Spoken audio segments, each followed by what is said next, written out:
Welcome back to the channel and welcome back to another UFC fight prediction video. In this video, I'll be predicting the full card of fights for UFC Fight Night, Dern versus Ribas 2. So they fought before, Ribas won the first fight, but anyway, I'll be predicting the full card of fights. And if I have any more, I guess any of these fights change, be on the lookout in the description or in the comment section. Either way, description and or comment section, I'll drop and link my other predictions if any of the fights fall through. Main event falls through, co-main event falls through, first fight, second fight, third fight, fourth fight, multiple fights. Any fight that falls through, I'll be linking the predictions in the comment section. So don't be too concerned if you don't see it in the video. If something does fall through and there's another replacement fight or something like that happens, which is typical for UFC, fights are always falling through. But yeah, if something falls through, check the description and check the check the description and also check the comment section because I will drop it there ASAP. And also you can comment in the comment section if I don't get to, if I don't drop the prediction quick enough once a fight falls out, but I will try to drop a prediction as quickly as I can. I'm not going to rush, but say a fight falls through, I'm not going to be dropping it typically in the first hour or 2 hours that the fight has been changed. It might take 4 hours, it might take 5 hours, it might take a day, but I will have the predictions out, well before the card, actually comes up. So maybe like a day or two, literally it was like the fight fell through the day before, and then I will try to get there quick. But again, fight falls through like a week out, 4 days out, again, it might take me a day or so, it might take me a couple hours, but most likely ain't going to be like that, ain't going to be snappy. Probably it's going to take a little bit of time. Nothing crazy, but a little bit of time for me to be able to do my little quick study, record it, then drop it. So, yeah. Again. And for many other reasons, like in the predictions in the description, I drop other things where I drop my predictions in the description. So if you're hard, you can't really read, you can't speak English, you at the very least you can read names and see that, oh, I picked this fighter to win by sub in the first round, this fighter lose by decision. And also I think I'm gonna start putting my confidence in there as well, like my confidence in the description. So look out for the description, and you're gonna have all the information you need and more, basically. So I know a lot of people don't read the description; they just like skip over and they be asking me basic comments, basic questions in the comment section instead of just looking at the description because they just be swiping through it instead of actually taking the time to look at all the stuff I go through, the little extra effort I do. But yeah, it's there for you, and I'm gonna try to make it even better for you. So. Again, so I just gave you a couple more minutes or whatever, minutes time to inform you about, how you can get the best out of your experience by, coming in here on this channel and watching my videos, watching my predictions. So again, so you can get the most out of your experience. But yeah, now while you're here, let's get into the prediction. And also while you're here,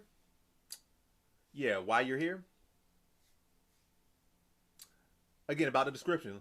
So if you didn't really need to hear me yap about this stuff, or you're like, oh, this is dragging, like I could talk for another 10 minutes if I wanted to, because hey, this is my channel, I can do what I want.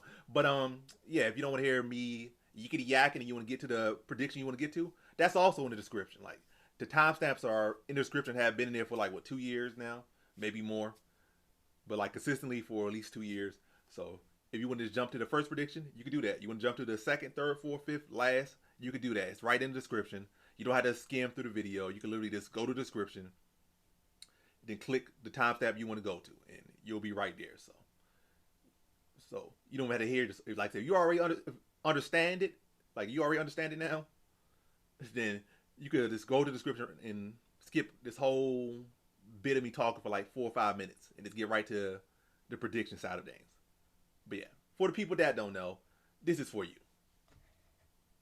For the people that do know, this is for you as well. But yeah, first prediction, let's get right into it. First fight on the card we have in the lightweight division, we got Aliev versus Ashmouz. And how do I feel about this one right here? Is I'm going low confidence Aliev to beat Ashmouz. I feel like this is similar to that last Miktabek Orabai fight. Not to say that's going to play out the same way. Most likely it's not. But it's similar thing. Like both these fighters, I feel like they match up pretty well. I think Ashmouz has pretty good grappling offensively and defensively. He's not like a one-dimensional striker that don't have no grappling defense, or just a grappler that don't have like a BJJ guy that don't have no takedown defense. I feel like he's the more developed striker of the two from what I've seen. So yes, Ashmouz might not have the momentum that Aliev has, and might not be looked at as good of a fighter, but he's still very much live here as an underdog. But yeah, Aliev should win, but Ünal is definitely live here in my opinion. Is he live enough for me to lean to him, bet on him? No. Live enough for me to pick him? Obviously no. But I do think he'll give Aliev a good test, and I think he'll force Aliev to show the wrinkles he's been working on in the striking, mixing the takedowns, and to blend in the takedown. Like he's gonna have to get his striking going a little bit to set up the takedowns. But I do think he wins. I do think it's a close competitive fight. And I think this is a fight that's, again, it's going to help Nurullo Aliev grow, because he's fighting, he's not getting a fight where he could just easily take a guy down and just grind him out. It's not going to be easy. He's going to have to work for it. It might still look easy, but stylistically wise, it's going to be a harder opponent than anyone he has ever faced before. And it's going to have, again, force him to use his full game. But again, I do think Aliev is the better fighter. I think he does have the higher ceiling. And I think he will have put in the work and train in the areas that he will need to train in, mixing the striking to set up his takedown so that he can secure them, and again blend the mixed martial arts and get his hand raised over Ünal. So in this one, I have Nurullo Aliev via decision. Now to our next fight, we have in the women's strawweight division, we got Victoria Dudakova versus Fatima Kline. And how do I feel about this one right here? Is I'm going Fatima Kline, low confidence to beat Victoria Dudakova. Yeah, no reason to go crazy here. I think the odds have her like minus 800 for whatever reason. That's just ridiculous. And I'm gonna think, at minus 800, I'm probably not even gonna parlay here. Like I said, I'm not gonna bet her. Like that's something crazy to say. It's really not crazy to say when she's minus 800. Like yeah, more than enough reasons not to bet her. But yeah, I'm picking Kline to win. I think she is the better overall fighter. Definitely seems like she has the better upside and is the more well-rounded fighter. But yeah, minus 800 is ridiculous and probably going to go up to like minus 1,000. Who knows? Maybe some of these sharks will get on there and they'll throw money on Dudakova and bring it down. So who knows? But yeah, I feel like Kline has the better gas tank. She's the better grappler. Overall grappler. I think Dudakova is the better wrestler. But yeah, Kline I think is a much better striker. Much better overall fighter. Much better submission grappler. I think the one area that Dudakova might have an advantage over her is in the grappling, like not grappling, but in the wrestling department. But Kline came in and she got a stiff test. She got Jasmine Jazzovic, who realistically probably like top 2 wrestlers in the division based on stats wise, because she took down the other wrestlers. Like she took down Maverick like 8 times or something. She took down Tracy Cortez like 3 times or 4 times or 2. So in head-to-head matchup with the other best wrestlers in the division, or some of the other best wrestlers in the division, Jasmine Jazzovic won the wrestling part, wrestling part of those fights. So. And Dudakova is nowhere near the level of Jasmine Jazzovic as she is right now. And I think Dudakova has always, from what I've seen her fight, she's kind of shown a pattern of slowing down. She got outworked by Sam Hughes in her last fight. But yeah, I'm talking too much about this one right here. But yeah, I could see Kline getting a late stoppage, but I'll say decision here. I think Dudakova will be very assertive, very aggressive, trying to get the takedown early. But I think Kline will do a good job of defending for the most part, and probably limiting her takedown success and her control time. Then still getting off her strikes in the middle. I'm not saying she's gonna get taken down and just defend takedowns the whole first round or be on bottom the whole first round. I think it's gonna be a good mix in the first round. But I think Dudakova gonna have a decent round in the first. But I think she's gonna slow down. Not that she necessarily needs to slow down for Kline to win, but I think it will help Kline win, and it helps me lean to Kline in this one. And then I think Kline will start to get a better beat on her takedowns and be able to shut her down and win the second round pretty clear, like very clear. Then third round, definitely very clear. And I can see a potential stoppage, or at least get close to a stoppage from Kline. Like probably wore Dudakova down, probably start to land her strikes on Dudakova. Dudakova gets sloppy with her takedowns. Then maybe Kline takes advantage of it, takes her back and starts to look for submissions or something, or create some type of, situation where she can look for submissions or a finish. But I don't think she secures it in this one, but I do think she secures a clear decision over Dudakova after 3 rounds. So in this one, I have man, it feels like I haven't made a video in like 5 weeks. I can't even speak English at all. But yeah, in this one, I have Fatima Kline via decision. I think maybe what I need is some water. Maybe that's what I need. But hey, I'll just keep rolling. I'm not even going to stop. I'm just going to keep rolling with it. Just going to keep rolling, rolling, rolling. And let me slow it down a little bit. I'm rushing just a little bit. But yeah. Next fight we have in the light heavyweight division. We got Magomed Gadzhiyasulov versus Bruno Lopes. And how do I feel about this one right here? Is I'm going average confidence. Magomed Gadzhiyasulov to beat Bruno Lopes. I can't really say I'm proud or impressed of anything that Bruno Lopes did. If anything, I feel like he underperformed in his contender series fight. Not the first one. First one, he got knocked out. I predicted him to get knocked out. The second one, I saw this fight he should be able to win. And, you know, not saying it should have been a wash, but he definitely should not have got dropped. He definitely should not have struggled as much as he did in his second fight on contender series. And his opponent had, you know, was swinging sloppy, not set up punches and was still tagging with him. And Lopes only really got back in the fight because his opponent gassed himself out, drawing sloppy striking, no cardio management, no energy management at all. And it still took him a minute to realize that and then go to the body. And eventually he was able to get him out of the fight, you know, which took way too long. And yeah, I'm not impressed with Lopes' takedown ability. I'm not really impressed with his grappling. I'm really not impressed with anything about him on the feet. I think Magomed Gadzhiyasulov is has the wrestling background, so he should be able to control where the fight takes place. I think he's the sharper striker and better overall fighter. And yeah, I think he can win this fight, you know, either just taking it to the ground and controlling the top position.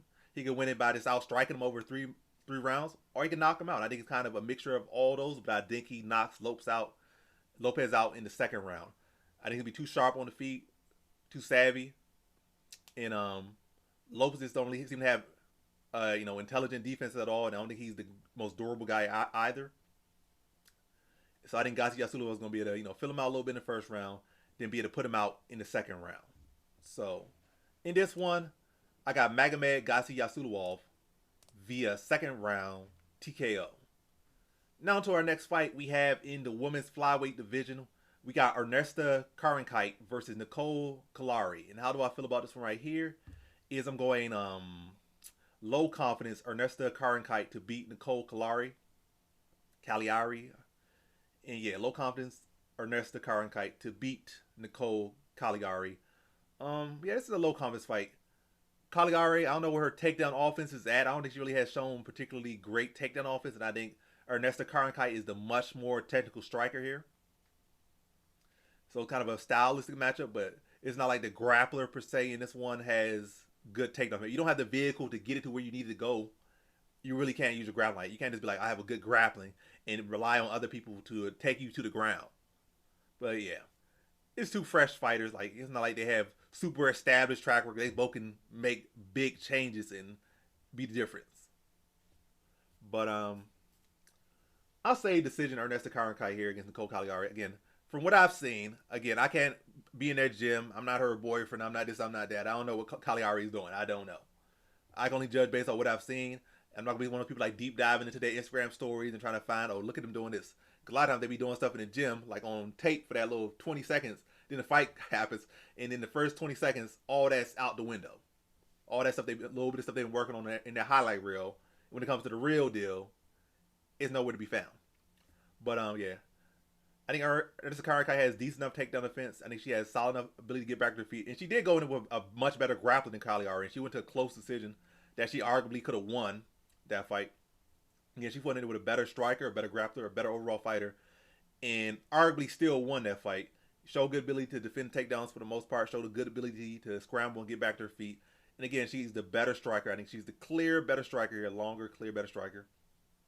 And I think she'll be able to address the grappling and outstrike Caliari to a decision victory. So in this one, I have Ernesta Kareckaite via decision. Now to our next fight, we have in the welterweight division, we got Andreas Gustafsson versus Preston Parsons. And how do I feel about this one right here? Is let me make sure this thing on the right side.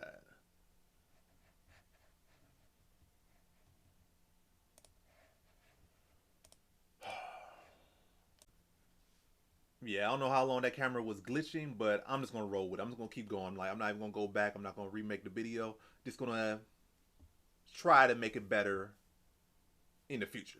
I'm gonna roll with it. You can still hear me. That's all that matters. You can see you can see the predictions and hear my voice. So that's what really matters at the end of the day.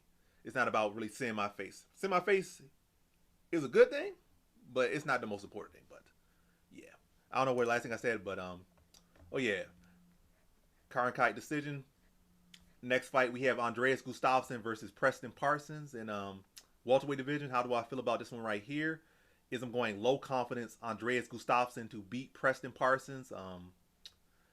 Yeah, I can't go great confidence in Gustafsson at all here. First is his debut, and then secondly, I was not really impressed with his career up into his Contender Series fight.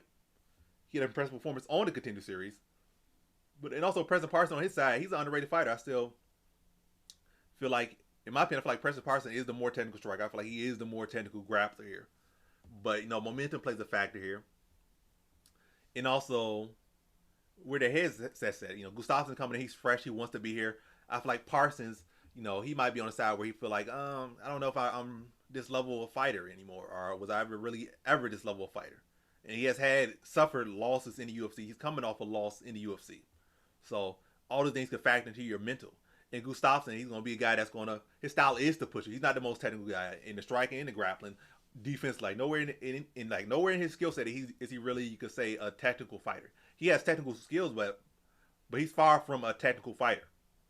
He wins by getting in your face, trying to mix and take down, trying to make it close and gritty, and, you know, clinch you up, and again, work you in the clinch, try to land some little choppy punches on the inside. Again, it's like not giving you no space to breathe and put it on the work, you know, put it on a very high-paced type fight, you know, high-paced, smothering type fight. And that could be an issue for Preston Parsons. I think Preston Parsons likes to mix it up, and his nickname is Pressure, so I guess two pressure fighters going against each other. I think they do mirror each other in a lot of ways. But I think Gustafsson built better for a gritty fight. That literally is his style. Parsons, like, he likes to put the pressure on you, but I don't think he responds that well when the pressure is put on him. I think Gustafsson, he'll welcome it when you put in pressure on him. Like, not to say that he won every single time somebody put pressure on him, but you definitely see him wear it better. Like, he get pressure, he'll put that pressure right back on you. I feel like Parsons, I feel like I haven't really seen a fight where Parsons has been pressure applied to him. I see him turn it around. I have not seen that from him. I've seen that from Gustafsson. I have not seen that from Parsons. But again, in my opinion, a toss-up fight is kind of going to be based on what version of each guy shows up and where is each guy's mental state at. And then I think that's what this fight comes down to, because I don't think there's really a clear edge for either guy. Like, there's not really a clear edge for either guy, but I will go to Gustafsson. I will say decision victory. I think Parsons is tough. He is, for the most part, durable. And I don't think, like, Gustafsson is really a big puncher. So I think, and also, again, I think it's going to be a competitive fight on top of that. So it's not like Gustafsson's going to be running over Parsons, or Parsons just going to be running over Gustafsson. So I see this one going the distance. And I just think Gustafsson's going to do a better job of grinding Parsons down. And I also think he's going to do a better job of weathering the storm when he needs to. And I just don't think Parsons has really shown me that ability to weather storm and, you know, and shift the momentum. I feel like when it's going good for him, it's going good for him. But never be the case when it's not going good for him. He's able to, haven't seen him be able to switch it up and change the course. And I've seen that from Gustafsson. I have not seen that from Parsons. And this, in my opinion, is a toss-up fight. So I'm going to lean to the guy who can change course if he needs to. And I feel like that guy is Andreas Gustafsson. So in this one, I have Andreas Gustafsson via decision. All right, now to our next fight. We have in the lightweight division, we got Thiago Moises versus Trey Ogden. And how do I feel about this one right here? Is I'm going low confidence Thiago Moises to beat Trey Ogden. And yeah, Trey Ogden's been on a tear. High-key been on a tear. I would say his last performance was his best performance, but it's probably one of his better wins on this streak, or this period of success that he's going through. And I definitely feel like he's in a better mental state than Moises. Definitely riding better momentum than Moises. But again, I'm getting like feeling like one of these other fights where, you know, this is a guy that's good and all, but we know Trey Ogden ain't ever gonna reach the level that Moises was at. We know that for sure. Trey Ogden not no legit top 15, top 10 guy. Let's just be honest. Like, no insult to him, but he's not no top 15 talent. Like, no true top 15 talent. He might be able to get the rank, but he'll never really truly be a top 15 talent. And that's just the reality of things. The simple reality of things. And also on top of that, Moises, I think, is still the younger fighter. I think Moises still like, I'm not even going to go to pull it up. I think like 28 or something. 28, 29, 30. But either way, Moises' mileage might feel like he's 36, 37. He's over here, but he's still extremely young, and I think he might be the younger fighter here.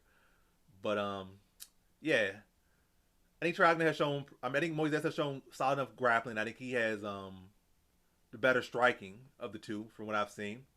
Definitely has much better, much higher level experience. And at the time he fought Makhachev, yeah, he fought Makhachev. He was giving Makhachev some good work, and he got a takedown or two on Makhachev. Was having success on the feet. He was giving Makhachev some good work. He was out there just getting washed by Makhachev. At least not early. But yeah, I still think he got enough in the tank left. I think he's the better overall fighter. But again, Ogden does have momentum. He does have the better mental. And also another thing, when you look at Moises' losses, I think a good chunk of those guys were strikers, like more so the striking department. Like look at Kline. Kline, he does have grappling, but he's definitely a striker. And he has good takedown defense. So he was able to defend the takedowns of Moises. And then obviously his strike is on a different level. And what's his name? That big Spaniard dude. What's his name? Joel Alvarez. Real big striker. And I don't think Moises ever really got to go for a takedown. He got picked apart by a striker. That's not all his losses, but when you look at the majority of his losses, it's been to like strikers. At least recent losses. And Ogden doesn't really fit into that department. So there's a lot of different factors that's having me leaning Moises, but not with a whole lot of confidence. I'm not going to put no money on this one. I'm going to let it ride, see where it goes, and look to the next matchup for both guys to see how they both fared in this one. Win or loss for me and win or loss for them. But yeah, I go Moises' decision here. I still think he has enough in his tank basically to beat Ogden. He still has experience. He's still young, still roughly in his prime. He dropped a couple losses, but for the most part, good stylistic matchups or bad stylistic matchups for him. And then outside that, he lost to some real elite guys. So yeah, I go Thiago Moises to win by decision here. So in this one, I got Thiago Moises via decision. All right, let's see. All right, now to our next fight. We have in the middleweight division, we got Marco Tulio versus Ihor Potieria. Or Potieria. And how do I feel about this one right here? Is I'm going average. Am I going average here? Am I going? I'll go average. It's whatever. Average confidence, Marco Tulio to beat Ihor Potieria. I don't know why I put Marco Tulio still on there, but it is what it is. Marco Tulio to beat Ihor Potieria. Yeah, I just don't feel like Ihor Potieria is really great in any area. I feel like Tulio is the better striker. I feel like he's the better grappler, better gas tank, better fight IQ. I feel like for the most part with Ihor Potieria, he just kind of comes in aggressive and looks for the kill, but nothing really technical about him. Not really great at conserving his cardio or conserving his energy.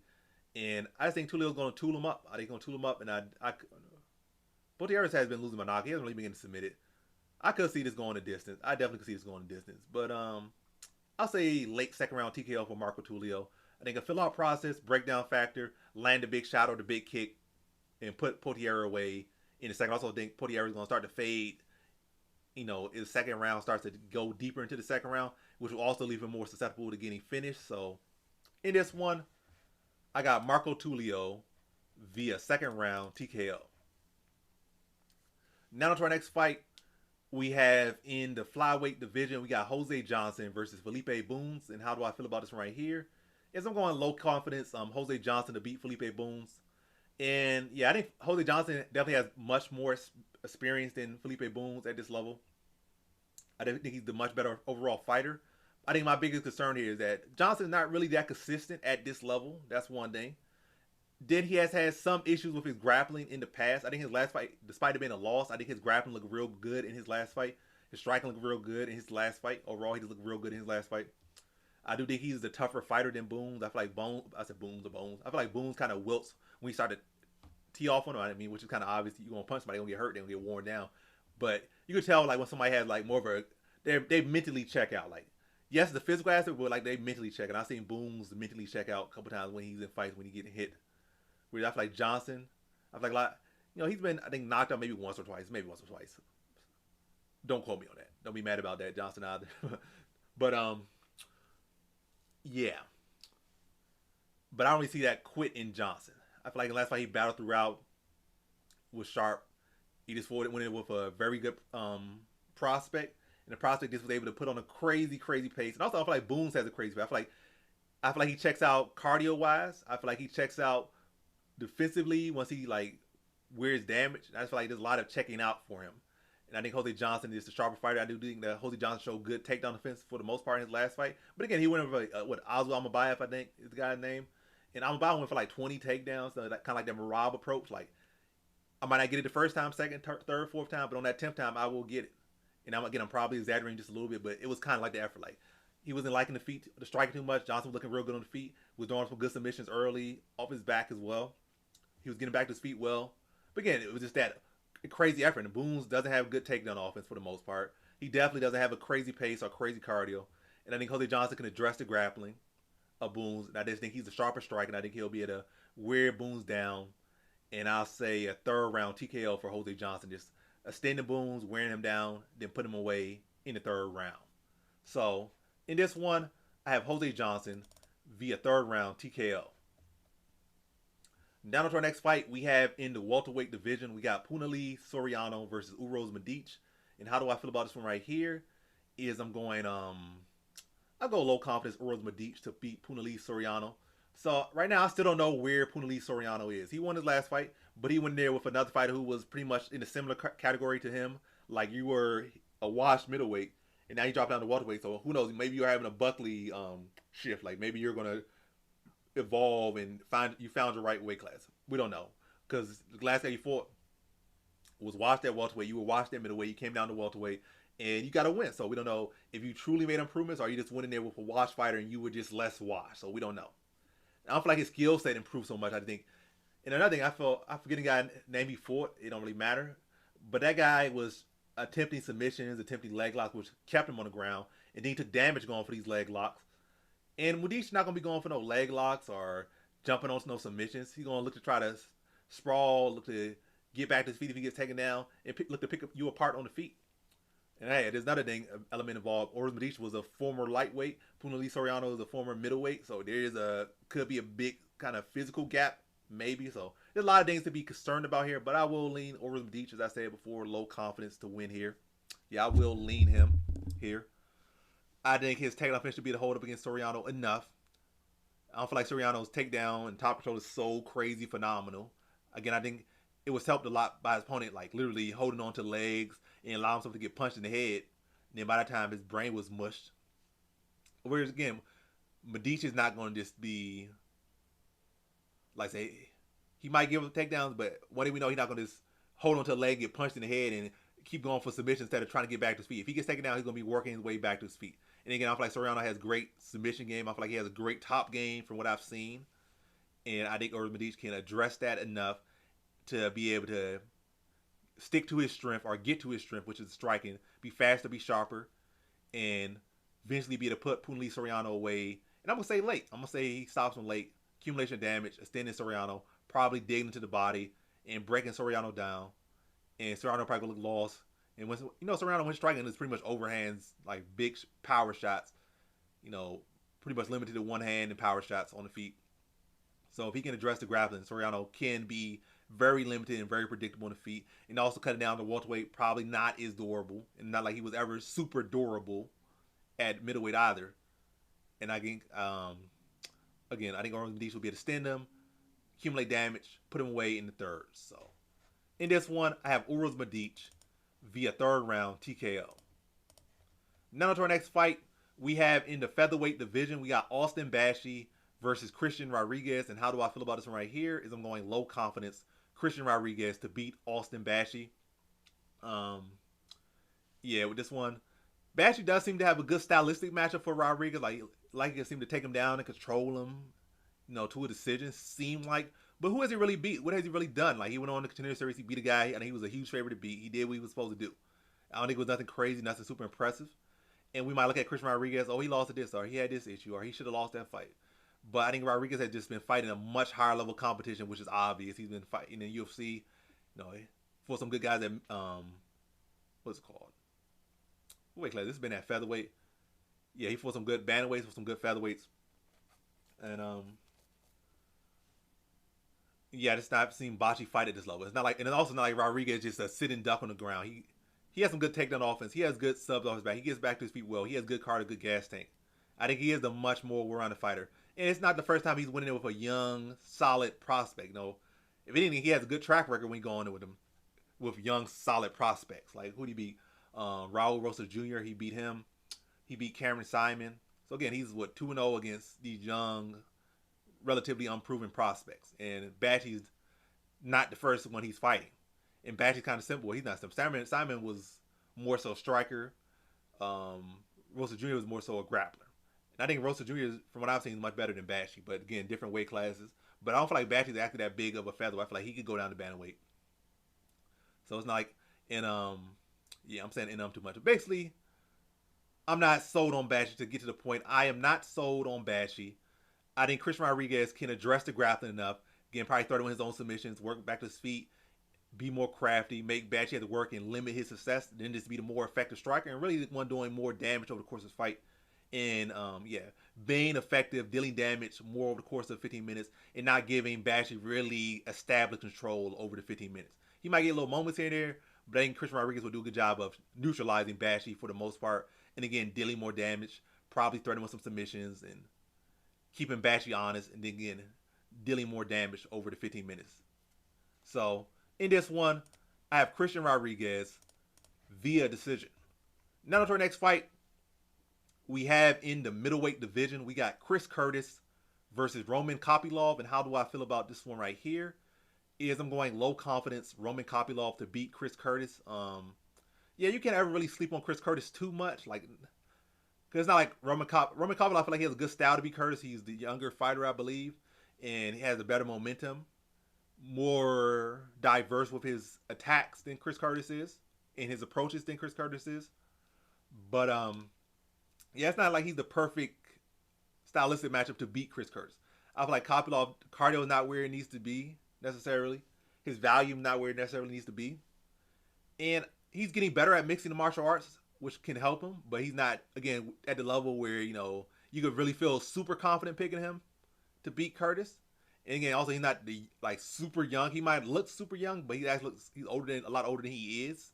Again, he's still not old, but when you look at him, you might think about, this guy's 27, 28, but I think he's like 33 or 34 or something like that. But again, he might look 20-something or mid-20s or late 20s, but he's close to mid-30s than he is to mid-20s, is almost say. So, it's not the perfect matchup, but I will go Kopylov here. I think he does mix up. I feel like Chris Curtis he's very good at what he does, but he's very predictable at what he does. And I think Kopylov can make adjustments.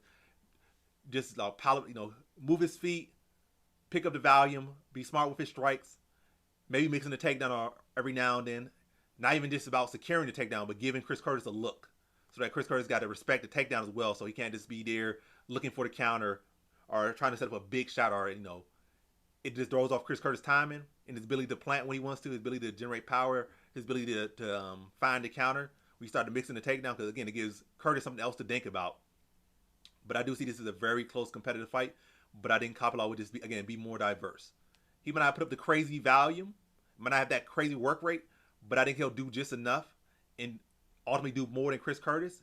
And again, do a better job of dictating the pace and the tempo of the fight.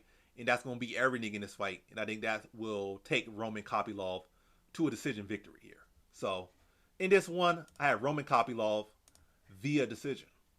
Now to our next fight, we have in the middleweight division, we got Abdul Razak Alhassan versus Cesar Almeida in the middleweight division. And how do I feel about this one right here? Is I'm going low confidence Cesar Almeida to beat Abdul Razak Alhassan. Cesar Almeida, without a doubt, is the better striker. Abdul Razak Alhassan has the ultimate equalizer. He has power. Like I said, you could be the most technical guy in the world. If somebody's with big power, they're able to touch you on your chin, touch you on your temple, maybe touch you in the kidney, touch you on the liver, touch you on your, just touch you somewhere critical. They can put your lights out or in the fight. So, without a doubt, Abdul Razak Alhassan can hit very hard. Without a doubt, he's not just he's not just an idiot swinging. Like, he's a solid fighter. But I do think that Cesar Almeida is just on a much different level of striking. I don't feel like I don't know, I'm butchering this dude's name. I know, I'm gonna say Alhassan. Alhassan, not really known as a cardio fighter. Not really known as some big pace pushing fighter or nothing like that. How many more fights I got left on this? Not too many, but I'm gonna simplify this a little bit. I'm gonna simplify it just a little bit because I'm all over the place with this prediction. But Alhassan's not a card. He has power. He does have a judo background. He does have those skills. He is the more well-rounded fighter. But I don't really feel like he has the gas tank to really fight such a blended style. And it's not really like ever really been his style to mix it up so much. I feel like he has used his grappling more so reactionary. Like when somebody's trying to take him down, maybe he'll hit him like a judo throw and dote him on that back or defend the takedown. But never really seen him at this level, especially in the UFC, really use it that much offensively. So again, he probably tried to do some big heavy leg kicks, probably try to swing some big hooks to the head, big overhands, maybe some big body kicks. But again, I think Almeida will be able to defend him well. If he does take one, I think he can take it well. He's been in with some big hitters. He fought, for Alex Pereira, 3 times in kickboxing. So the guy been in with some big hitters and much more technical fighters that also have power as well in their fists, elbows, knees, feet, shins. More diverse, longer, bigger. Everything. They got just as much power, if not more, than Alhassan. So I think he'll be able to deal with that. I think Alhassan maybe might get frustrated at times and try to mix in the grappling. But again, it's never been anything that he has done, especially not consistently. So we might see him try to reactionarily do that. If the strike is not going his way or he feel like he's getting clipped on the feet. But again, at this point, and also he's like 39. So on top of it, never really been a style that's never really been good for his build. Because it's not like he this little thin cardio machine, like lean, thin cardio machine. He's a bulky guy, bulky build. He swings with everything he got, so that don't help your gas tank. The build don't help his gas tank. His style don't help his gas tank. And then also the fact that this hasn't really been his style as far as his fighting career to mix and grappling so much. And again, all that combined with the fact that the guy is pushing 40 or already 40, it's just not going to help him to do that. Grappling doesn't really do well over the course of years. We started getting the later years. Maybe there was TRT. That's a different story. But beyond the era of TRT, we started to see a lot of these wrestlers not be able to keep up anymore once they get to 36, 37. But again, I'm yapping too much about this one. Basically, Cesar Almeida is the better fighter. The better striker. Alhassan is more well-rounded, but just don't think he's going to be able to mix it up enough effectively. And not going to be able to maintain that if he does try to do that. I think Cesar Almeida will be able to address the grappling enough and then be the sharper striker, the better conditioned fighter, and more conservative guy as well. Like, he's going to be able to throw strikes with volume there, but he's not going to be out there throwing everything in every single strike. He'll be picking the shots and throwing hard when he needs to throw hard or when he sees the time to throw hard, when it calls for it. Picking shots, and I see him stopping Alhassan in the second round via TKO. So, in this one, I have Cesar Almeida via second round TKO.